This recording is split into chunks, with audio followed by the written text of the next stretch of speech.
ഞാൻ ഒരു മണിക്കൂർ ഞാൻ കുത്തിയാൻ പൊടിക്കൂട്ടിയാൻ ധാരാവിയാണ് പാട്ടോ.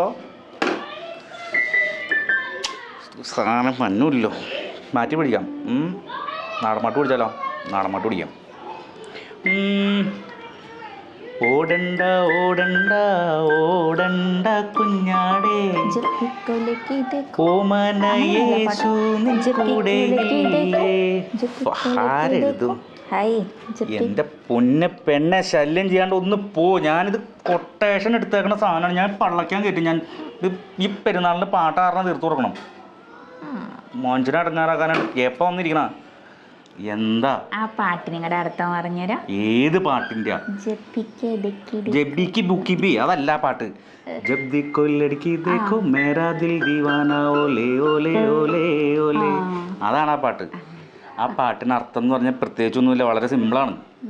അതായത് ജബ്ദി കോഴി, കോഴി എന്ന് പറഞ്ഞാൽ എന്താ? കോഴി. അവിടെ ആയാലും ഇവിടെ ആയാലും കോഴി എന്ന് പറഞ്ഞാൽ കോഴി. ലടുക്കി എന്ന് പറഞ്ഞാൽ എന്താ? ലടുക്കി എന്ന് പറഞ്ഞാൽ പെങ്കൊച്ച്. അതായത് ഒരു കോഴിയായിട്ടുള്ള ഒരാൾ പെങ്കൊച്ചിനെ കണ്ടു കഴിയുമ്പോൾ, ഒരു പെൺകുട്ടിയെ കണ്ടു കഴിയുമ്പോൾ ഓലേ ഓലേ ഓലേ എന്ന് പറഞ്ഞാൽ എന്താ? ഓല, തെങ്ങിൻ്റെ ഓല. തെങ്ങിൻ്റെ ഓല കാറ്റത്ത് ഇങ്ങനെ നടന്ന് ആടും. അതായത് ഒരു കോഴിയായിട്ടുള്ള ഒരാൾ ഒരു പെങ്കൊച്ചിനെ കണ്ടു കഴിഞ്ഞാൽ ഓലേ ഓലേ ഓലേ. ഇപ്പം ഞാൻ നിൻ്റെ അടുത്ത് കിടന്ന് ആടല്ലേ ഓല ഓലെ, ആ ഓലേ ഓലേ ഓലേ അതുള്ളൂ. അത് പൂച്ചോട്ടോ, അങ്ങനെയൊന്നല്ല, വെറുതെ ആ കളിയാക്കാനായിട്ട്. എടി ഞാൻ നിന്നോട് തമാശ പറഞ്ഞു. ആ സിറ്റുവേഷൻ എന്താണെന്ന് അറിയാമോ? അതായത് എനിക്ക് ഈ പാട്ടുമായിട്ട് വളരെ അടുത്തൊരു ബന്ധമുണ്ട്. പണ്ട് ഞാൻ ധാരാവിയിൽ ഉണ്ടായിരുന്ന സമയത്ത്, നമ്മൾ കൊട്ടേഷനും പരിപാടികളൊക്കെ ആയിട്ട് ഇങ്ങനെ നടക്കുന്ന സമയത്ത് ഞങ്ങളുടെ ഒരു ചോട്ട നേതാവ് ഉണ്ടായിരുന്നു. നല്ല മസിൽ, എന്നെ പോലെയൊക്കെ നല്ല മസിലും നല്ല സൈസൊക്കെ ഉള്ള ഒരാളാണ്. ഇയാൾ അന്ന് കൊട്ടേഷൻ ഇല്ല, കൊട്ടേഷൻ കുറവാണ്. ഒരു സാമ്പത്തിക മാന്ദ്യമൊക്കെ ഉണ്ട് ഞങ്ങളുടെ ഇടയിൽ. ഞങ്ങളുടെ കൊട്ടേഷൻ ഫീൽഡിലൊക്കെ ഭയങ്കര ഡള്ളായിട്ട് കിടക്കുന്ന സമയമാണ്. അപ്പോൾ ആ സമയത്ത് ഞങ്ങളൊക്കെ പാട്ടും പരിപാടികളൊക്കെ ആയിട്ട് കുറച്ച് പേര് ചെറിയ ചെറിയ കൊട്ടേഷനൊക്കെ എടുത്തൊക്കെ പോകുന്നുണ്ട്. പാട്ടിൻ്റെ പരിപാടി എനിക്കുള്ളതുകൊണ്ട് ഞാനങ്ങനെ പോകണു, അല്ലാത്തൊരു കുറച്ച് ചെറിയ കൊട്ടേഷനൊക്കെ എടുത്തു.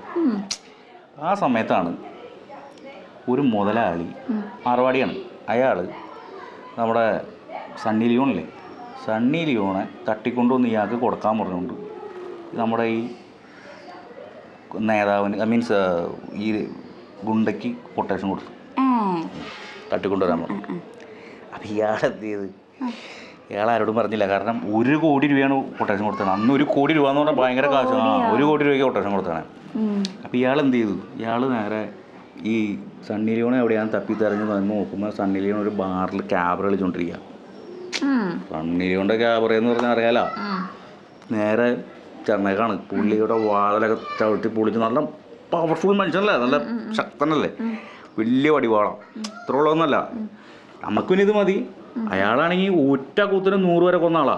പിന്നെ ഒറ്റ കുത്തിന് 100 പേരുകളത് കുന്തം കൊണ്ടാണ് അവർ കൊന്നത്. കുന്തല്ല, കൊലക്ക. ഞാൻ പറയണ കേക്ക്. അയാൾ നേരെ ഈ പറയണ ബാറിൻ്റെ ഡോറൊക്കെ ചവിട്ടി പൊളിച്ച് നേരെ ചെന്ന് കയറാണ് ഈ വാളും പിടിച്ചുകൊണ്ട്. അവളെ കൊണ്ടുവരാൻ വേണ്ടിയിട്ട് കഴുത്തിൽ കത്തി വെച്ച് എടുത്തുകൊണ്ട് വരാൻ വേണ്ടി ചെല്ലണേ. നേരെ നിൽക്കണ സമയത്താണ് ഓലേ ഓലേ ഓലേ ഡാൻസ് കണ്ടിട്ടേ, നീളുടെ ക്യാമറ എന്ന് പറയുമ്പോൾ ഊഹിക്കാലോ. അവളുടെ ഡാൻസ് കണ്ടോടുകൂടി കയ്യിലിരുന്ന കത്തിയും പോയി ഓലേ ഓലേ ഇതിങ്ങനെ ഇരുന്ന് ആടിക്കൊണ്ടിരിക്കുക. അപ്പോൾ ഈ ക്യാമറ കണ്ടുകൊണ്ടിരുന്ന ആൾക്കാർ, ഇയാളെ അറിയാം, എല്ലാവർക്കും അറിയാലോ. അപ്പോൾ ഇയാളെ കണ്ടു കഴിഞ്ഞപ്പോൾ അയാളെ കളിയാക്കിയിട്ട് പറയാം, ജബ്ദി കോയിലടിക്ക് ഇതേക്കു തേരാ ദിൽ ദീവാന ഓലേ ഓലേ ഓലേ ഓലേ. ഇതാടാ സാർ. ഇനിയൊന്നും പറയല്ല, ഞാൻ പോട്ടെ, എനിക്ക് പണിയുണ്ട്. കഴിഞ്ഞേ.